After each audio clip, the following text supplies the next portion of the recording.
Studies show that couples who live together and sleep together may not actually stay together. And by studies, we mean Cameron Diaz. Correct, yes. Yeah. Which this term is, I guess, coined sleep divorce. Sleep divorce. Yes, yeah. I was doing a little bit of homework and this popped up.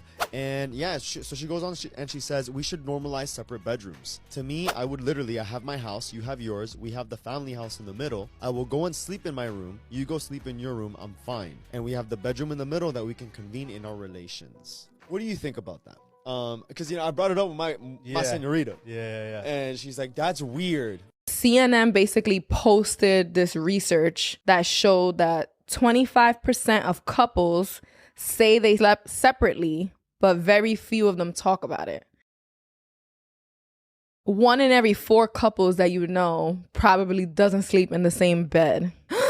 Oh, hell no. There are things that do come up, certain nuances that make sense. I slept on the couch for a while when we first got married because he snores so much. No. He's finally getting a sleep study. That's the type of shit I want to hear. Not, oh, he's a snorer and we're just going to be like this for the rest of our lives. Mm-hmm. No, you go get some help because there's something wrong. I can't picture us not sleeping together at night. It feels like it's going to take away from something that's so important to us. I just feel like at that point we turn into roommates.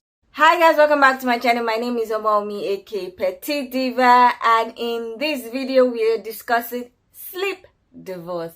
And you're wondering what does sleep divorce mean? Sleep divorce basically means the married couple are not sleeping in the same bed at night. That's just it. They're probably sleeping in different rooms, different houses, different beds. So recently, Cameron Diaz talked about how people should really talk more about couples sleeping in separate bedrooms and separate beds. And she talked about the whole thing that got people like talking. But apparently, this whole term of sleep divorce has been on TikTok for quite a while. So let's check out what people have to say about sleep divorce and why they practice sleep divorce. Then I'll come back to share my thoughts about the whole situation. I asked my husband for a divorce not too long ago. A sleep divorce, that is. But what is a sleep divorce? It's the term used to describe couples sleeping in separate beds, despite the fact that they may be married or live together. Now, the thought of sleeping in separate rooms seems to go against staying together, but actually it has its benefits. A 2023 survey by the American Academy of Sleep Medicine polled 2005 adults. It found that 1/3 of Americans choose to sleep away from their partner. And this may not only improve sleep quality, but the overall relationship. Why would you choose to sleep away from your partner, though? Well, couples may choose a sleep divorce to avoid sleep disruptions due to loud snoring. That was my reason. They may have different sleep schedules, have to wear a CPAP machine for obstructive sleep apnea, sleep wild or restless, and even have differences in desired bedroom temperature. Another study concluded couples had more arguments, increased conflicts, and reduced empathy for each other when just one partner had a poor night's sleep. What are your thoughts about sleep divorce? Tell me in the comments, and remember, doctor knows best. My neighbor just came over here and told me that everybody's talking about sleep divorce. You have to tell your story. But first, there's 2 things that you need to know about me. 1, sleep is very important to me. And 2, I love my husband. In that order. For 15 years, I endured sleeping next to that man. And here's what I mean by that. For starters, he falls asleep faster than a cashier at Aldi, which means I don't have a chance to fall asleep before his face symphony begins. Then cue the snoring, the midnight trips to the bathroom, the sleep yelling, the 5 a.m. wake-ups, the farting, the sweating. Do you know what runs through that man's core? Liquid hot magma. We tried a king bed. We thought the extra space would help. But no, that just meant that my imaginary Thor's hammer could no longer reach his stupid face. I tried aggressive bed wiggling, but then I just looked like an angry worm. Then we tried a sound machine, and that eventually got so loud that I felt like I was sleeping on the damn launch pad at the Kennedy Space Center. I cannot begin to describe the rage that I felt. I legitimately wanted to rearrange his face on the daily. So finally he got a sleep study, and no surprise, he has sleep apnea. So then he got a CPAP, and I thought, this is it. This is the promised land. I'm finally going to sleep. Nope. The mask starts whistling like a and when the pressure's too high in the mask, his lips flap in the breeze. Not like a, more like a, and then he rolls over and the tube drags across the nightstand. Do you know what that sounds like?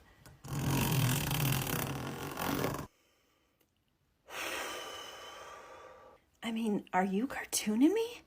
Like, are you cartooning me? And then I got strep throat in March of 2020, right as the pandemic was shutting the world down. So I slept in the guest bedroom. And then I was like, this is pretty awesome. I'm sleeping like a grandfather after Thanksgiving dinner. I wake up happier and well rested, and he doesn't have to suffer eye daggers and death threats from a sleep-deprived honey badger. You know, sleep divorce implies something negative. But you know what's truly negative? Murder. You know, life is short. Do what makes you happy. Who cares what other people think? Just get some rest.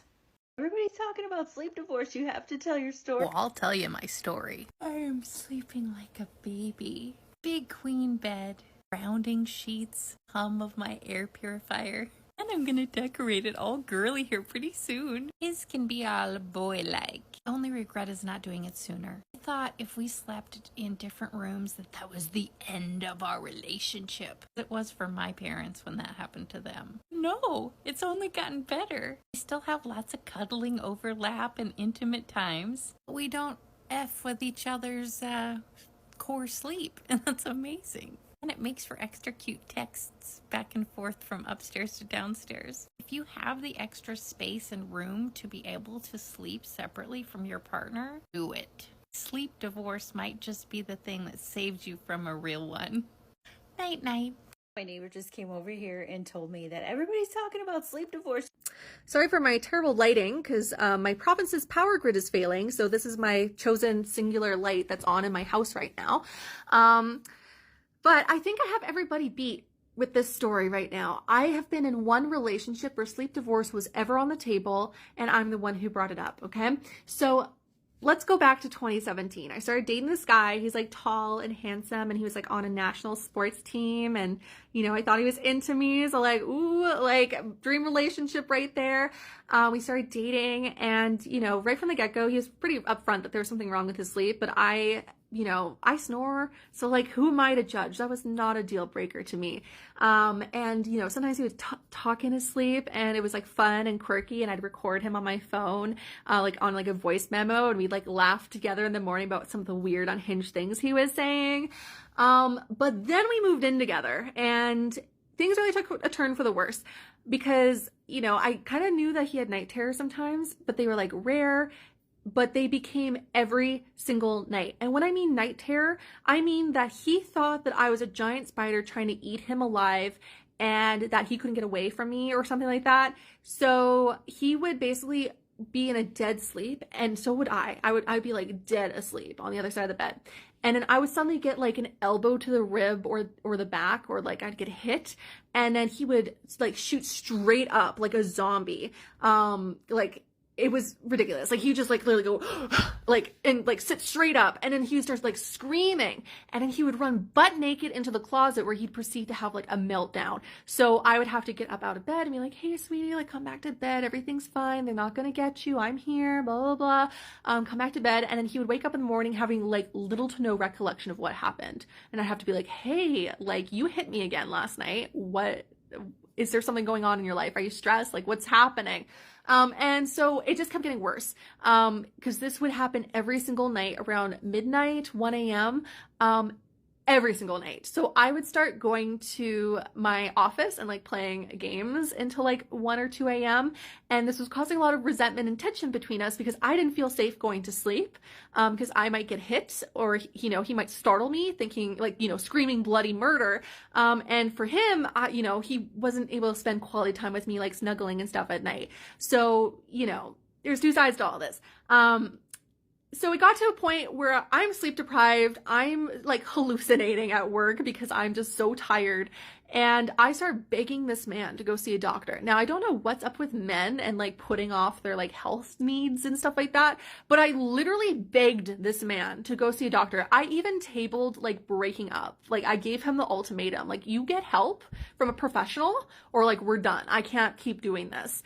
So he finally like goes after a few months to see a doctor and he gets a referral to a sleep clinic. So they do a sleep study and it doesn't work because he rips it off during a night terror spell, and they had to go wait to do another one. So like a week later, he does a second one. They make sure they like really tape him up good this time. And then he gets diagnosed with sleep apnea. So I'm like, oh, finally, we have answers. Like, this can finally stop. So he gets a CPAP machine. And honestly, I didn't really mind like the extra like white noise from like this machine, like blowing air and stuff. But the night terrors didn't stop. And I can imagine from his perspective that it was even more terrifying because not only is he being, you know, eaten alive by a giant spider in his dream, who resembles his girlfriend, but now he's got his face attached to this machine that he can't necessarily just like leap up and get away from anymore. So yeah, it got really bad. So at one point I started saying like, hey, you know, why don't I move my stuff out of the office and that can be your bedroom now? Like, why don't we can still like, you know, be in love and be in a relationship, but we could sleep in different rooms because I cannot keep doing this. And, you know, ultimately the relationship didn't work out for other reasons, but yeah. And like, I can neither confirm nor deny that I'm a giant spider trying to eat people that I love in my sleep, but you know, it is what it is. I hope he's doing better now. Also, he would hate the house I bought because it's literally full of spiders, so. Can we normalize sleeping in separate bedrooms from our partners? I'm not going to lie to you. I think we should normalize having separate bedrooms from our partners. Come here. I didn't learn this until watching this video, that the reason why couples shared the same bed with each other was because during the Great Depression, right, couples could not afford more than one bed. But genuinely think about it, right? The sleep would be amazing having your own bedroom. Not only that, you guys could like plan sleepovers and movie nights. That sounds incredibly fun. Also, really think about this. Couples normally pair with their opposites, right? For somebody who's a quiet sleeper, they normally get with somebody who's a heavy sleeper. Probably somebody who likes to have the fan on all night long in comparison to somebody who doesn't, right? Somebody who snores in comparison to somebody who doesn't snore. So if you guys had separate rooms, not only would the sleep be better, if you guys were to get into an argument, you have your own space to actually like decompress. I think it's a genius idea.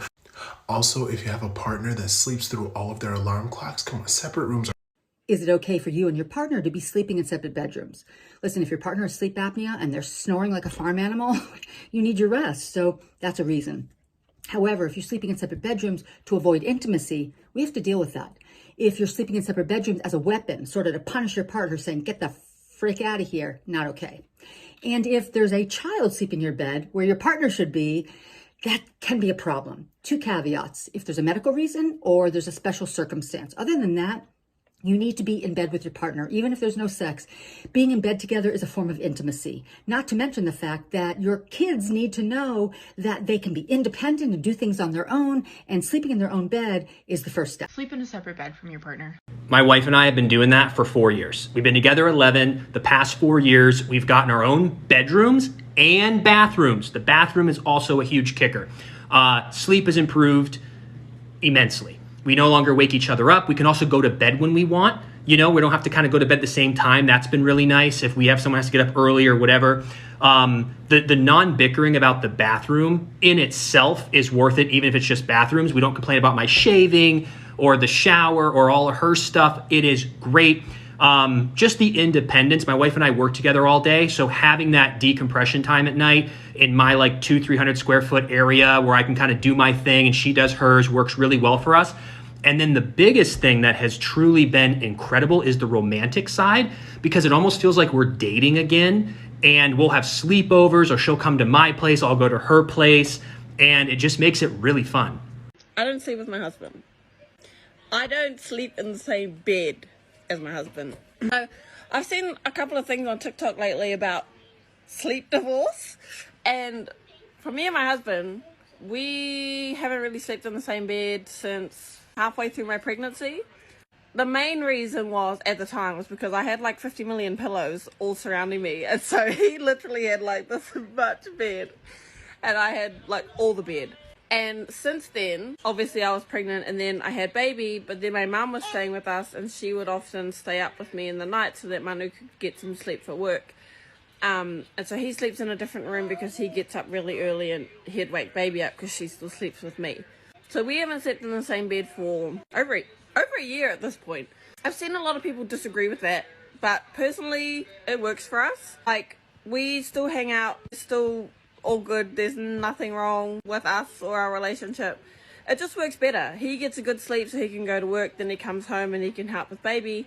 I get a sleep because of baby. She gets a good sleep, she doesn't get woken up early, I don't get woken up early. And basically it just works a lot better because we get sleep. I think that if it works for you, do it.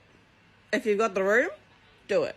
If it doesn't work for you, all good. Like, I mean, I do miss sleeping next to my husband, but at the end of the day, we're kind of in the season of life where we need sleep. Or we're not going to survive, or we're going to be just, you know, biting each other's heads off because we're so tired. So, sleep divorce. I don't really think it should be called sleep divorce. I think it should just be called smart parenting. I don't think it's controversial. I think it's, like I said, smart parenting. That's all. Okay, bye. A couple months ago, it dawned on me, I'm a grown-ass woman. Why don't I have my own bedroom? I shared a bedroom most of my childhood, and when I finally got my own bedroom, it felt like I had arrived to grown-up land. And then I got married. And then I was sharing not just a bedroom, but a bed. One day I was helping my 9-year-old decorate and organize her own bedroom and realized, wait a minute, why don't I have my own bedroom? Couple of fun benefits. I got my own bedspread. I picked out my own pillows. I get to put all the pictures on the wall that I want. Look how gorgeous this one is. I was a little worried about how our kids would react to mom getting her own bedroom. I didn't want them worrying about us. But a week ago, I was talking to my daughter about going on vacation and getting a little Airbnb and how many rooms would we need. And she goes, well, Mom, you got to make sure you have your own room. Yes. You're a grown-ass woman. Get yourself your own bedroom and teach your daughter that she could have her own bedroom her whole life. Did you hear about sleep divorce? It's saving marriages, and here's how. If you don't know what sleep divorce is, it's where couples decide to either sleep in separate rooms, separate beds, or sleep separation, which is where they use separate comforters. If you want to learn more, there's an amazing podcast that Tim Ferriss did with Dr. Matthew Walker. He talks all about it. And couples are doing a sleep divorce or sleep separation in order to improve their quality of sleep and also improve their relationship. And there's some science to back it up. There was a study done by the National Sleep Foundation, and it shows that sleep-deprived couples are more likely to have relationship issues and more fighting. And couples who do this report to having to hear less snoring, less disturbance when tossing and turning, better temperature control, because a lot of the times men run hot and women run cool, and just having your own personal sleep space. And while you may think that this actually makes people go farther apart from each other, couples who are well rested have reported that it has improved their relationship and that they have better quality time together while they're awake. And for me, from the beginning of our marriage, because my husband tosses and turns so much, we made the decision to have 2 separate blankets. And let me tell you, we were mocked about it. But I have to say, our sleep quality is amazing. So we didn't need to sleep in separate beds, but we found that having separate blankets was the better solution and the one that worked for us.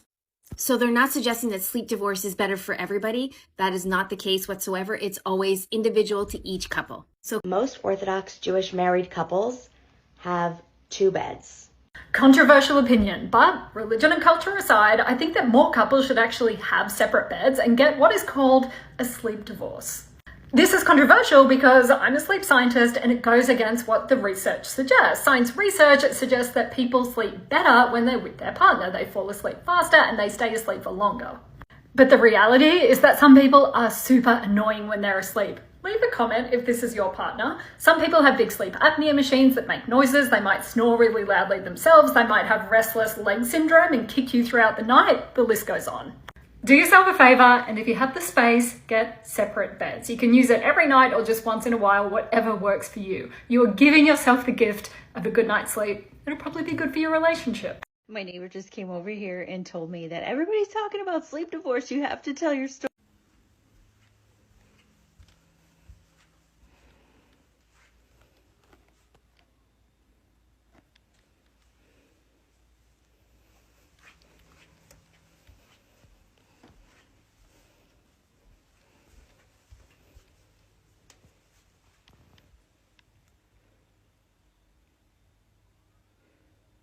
So, couples sleeping in two separate beds is not a new thing. It has been done for a lot of years.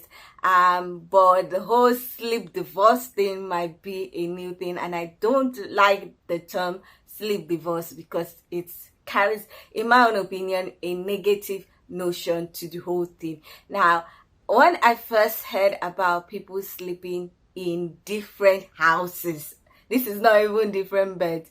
It was a long time ago, and I read someone saying that she's kind of an introvert or something, and she likes her space. So she and her husband, they have separate houses, but she kind of stays in the husband's house. But when she needs time to herself, she'll go to her house. That was strange to me, but I would not lie. It was like enticing. I was like, if I ever have that kind of money and I'm married, I would love that. I would love two houses and then maybe like a connecting pathway or door that we can easily go to each other's house, whatever. And then the main house will be his house. If we have kids, everybody will stay there. It's when I want to like distress that I might go to my house, or maybe I just want to think, or I have a deadline or something, I'll just go to my house and lock everywhere and concentrate. And then when I'm through, I'll get back to the main house. But if we don't have the money for two houses, 2-bedroom is a necessity. And it's a necessity because I'm weird.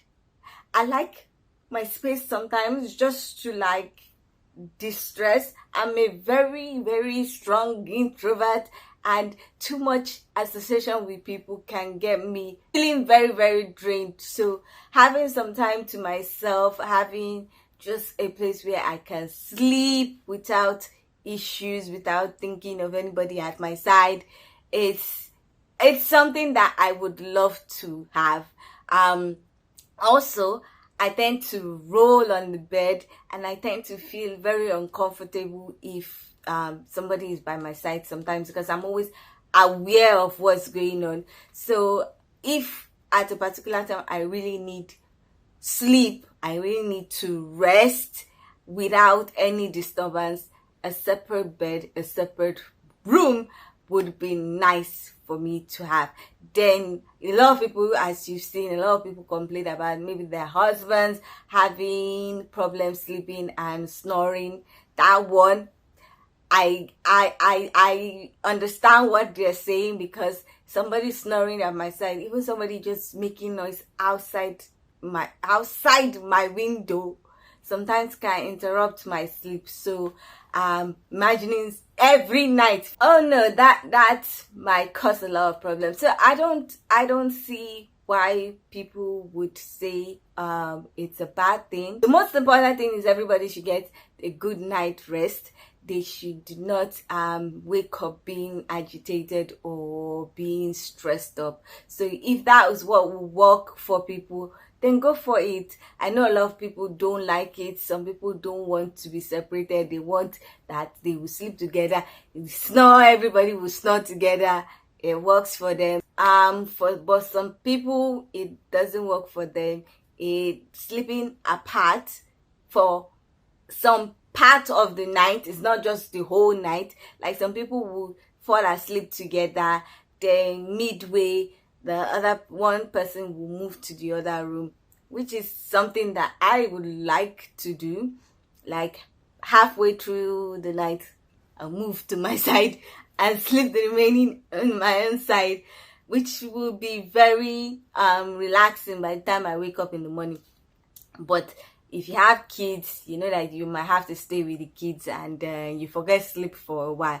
But any which way, I think the whole idea of sleeping separately is good if that's what works for you. It doesn't work for everybody. So if you know that that's what works for both people after you've discussed it, then go ahead and do what you want. But that term, sleep divorce, I don't like it. I honestly don't like it. I don't know who came up with it. I don't like it. Any which way, that's my thoughts about the whole situation. I would love to hear your thoughts about this whole sleep divorce situation. Can you practice it? Is this something that you would like to do? Is this something that you're against? If you're against it, why? If you're for it, why? I would love to hear your thoughts about the whole situation. So please leave your comment in the comment section so that we can get this discussion popping. If you like this video, please give it a thumbs up. If you are not yet subscribed and you like videos such as this, please consider subscribing by clicking on the red button that says subscribe, and don't forget to click on the bell notification icon by the side so that you're notified anytime I upload videos. Now, with all that said, thank you so much for watching. I hope to see you in the next one. Bye.